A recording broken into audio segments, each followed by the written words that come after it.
Z, Nación Z. Por Z93, somos su noticia.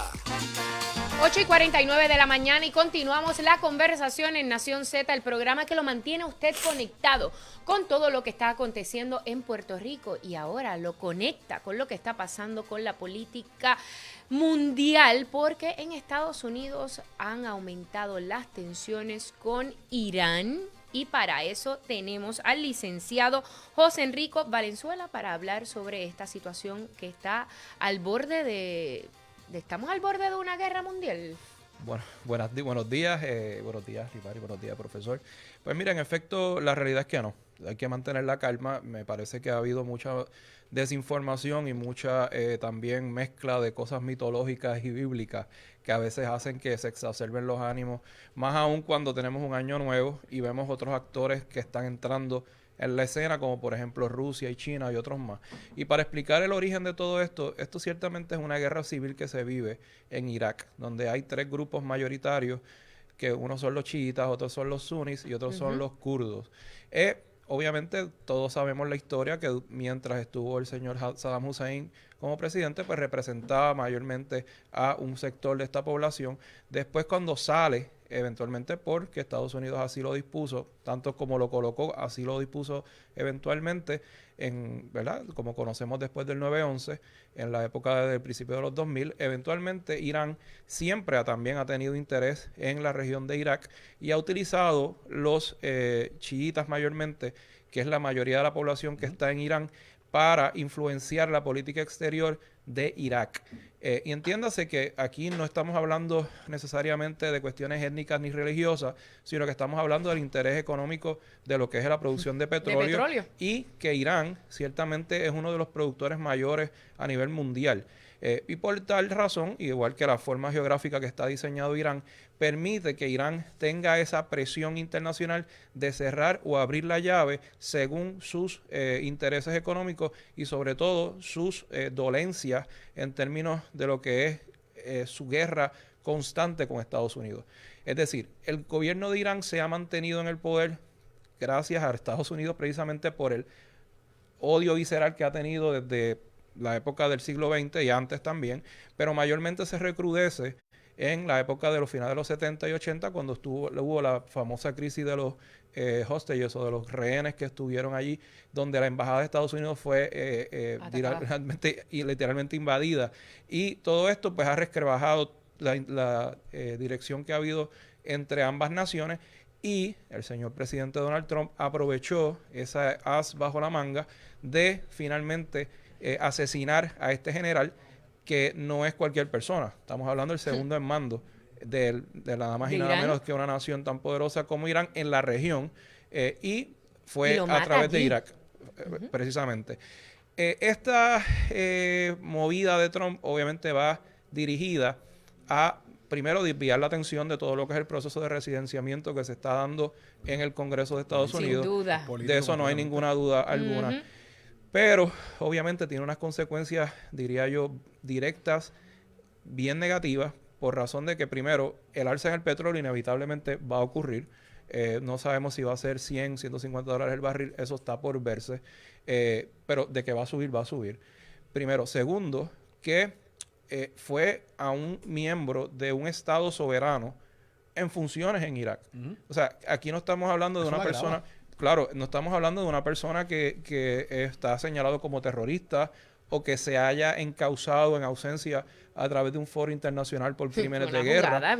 Ciertamente este señor tampoco, Soleimani, que es su apellido, tampoco es un santo. Estamos hablando de una persona que lideró múltiples ataques a bases militares en Irak, en distintas regiones, y que ha tratado de soslayar todo el proceso de unificación de Irak, que ha sido precisamente dirigido por los Estados Unidos. Así que todas estas situaciones puede que se compliquen siempre y cuando, en este caso, Rusia pueda intervenir en la situación. Si eso ocurre, pues entonces pudiera agravarse esta situación y pudiera seguir escalando. Y obviamente otros países como Turquía, otros países como el mismo Irak y otros más que puedan entrar en este escenario, a lo cual el señor presidente Trump muy hábilmente ayer hizo esa invitación a los miembros de la OTAN, que son los países de Occidente, de manera que pueda crear el bloque. Y la técnica de él es bien sencilla. Yo doy el cantazo una vez, me echo hacia atrás, me retiro. busco a la gente que me apoye. Que fue lo que hizo ayer. Desvío la atención totalmente. Sí, ayer al Soy mediodía. el comandante en jefe de las Fuerzas Armadas, movilizo a todo el mundo y todo el mundo va a estar detrás del presidente porque estamos en una situación de guerra. Además, Así que la estrategia sumemos- magistral. además le añadimos a eso, licenciado, que estamos en electoral. Bueno, definitivo. Claro. Y el año electoral le da una sustancia de que los números pueden jugar porque el asunto de la seguridad hay que ir detrás del presidente, estamos bajo amenaza, eso juega con los números de popularidad del presidente y eso le ayuda de alguna manera a jugar con este asunto. Pero que como se ha hecho- por un aspecto de beneficio personal, pero no es la primera vez que se hace. coloca a Estados Unidos al borde de una situación bien complicada porque ha atacado al segundo al mando de un país soberano y lo ataca estando en funciones y lo ataca en su tierra. Y él sabe muy bien que la ciudadanía de Irán, que en su mayoría apoya, por no decir absolutamente, ¿verdad?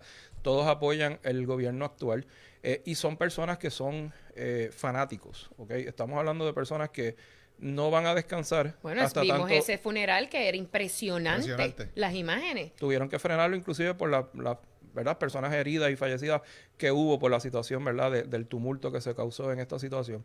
Así que obviamente el señor Trump utilizó esta carta muy bien jugada, ¿verdad? Dentro de lo que es la política internacional, da vergüenza admitirlo, pero en lo que es la política doméstica de Estados Unidos nacional, pues ciertamente le beneficia porque gana más adeptos y gana más apoyo. Y también, obviamente, a este señor Soleimani lo llevaban velando desde hace mucho tiempo. Claro. Inclusive el propio ahora presidente Trump criticaba a Obama porque no había finalmente ejecutado a este señor. Y también en otras instancias, en otros tweets, daba a entender de que si eso se hacía, podía entrar en una posible tercera guerra mundial. Y ese mismo presidente que criticaba a Obama en ese entonces ha hecho exactamente lo mismo que estaba criticando anteriormente. Así ha sido. Los tweets que ha mantenido, y de hecho, que tenía que hacerlo en año que estaba buscando crear una guerra en año electoral. Correcto. Que hubo un tweet que lo utilizó y fíjense quién está usando exactamente la misma tipo de estrategia. El presidente Donald Trump. Otro asunto también importante es que es la primera vez que se da una situación tan seria a través de un mecanismo dron. Las leyes internacionales, pues, ¿verdad? No se vislumbraban ese tipo de ataque. Claro, lo que lo hace más fácil es que él mismo se responsabiliza y dio la orden según sus propios comandantes y superiores en el Navy y en las ramas militares, que fue él, precisamente el presidente Trump, el que dio la orden específica. Así que eso también lo hace más complejo. Y ya veremos qué ocurre. Yo creo que esto va a seguir escalando, lamentablemente. Wow. Hace poco hubo un avión que no se ha relacionado con el asunto, donde hubo muchos pasajeros. No recuerdo la cantidad exacta. Tuvo que ser más de 200. 170 leí que habían sido los que fallecieron. Y casualmente... Y que se prendió en llamas antes de caer. Y una línea ucraniana. Correcto. En Teherán, que es la capital de Irán. Y sabemos que Ucrania es aliado de Estados Unidos. Y Rusia siempre ha estado en dos aguas. Así que esto pique y se extiende, como decimos, y hay que ver qué va a ocurrir. Hay que seguir hablando de esto en las próximas semanas, a ver cómo va alineándose el asunto militar estratégico y cómo se involucra esto en el asunto electoral. Y que es un Así es. tema que nos atañe a todos. Y Usted, nuestros soldados también. gracias al licenciado por estar con nosotros y hablarnos de esto. Usted no se puede despegar porque ya se encuentra aquí el profesor Jorge Colbert Toro, que en breve comienza La Otra Cara. Así que regresamos con Mañana. Jorge ya mismo y ustedes conmigo mañana.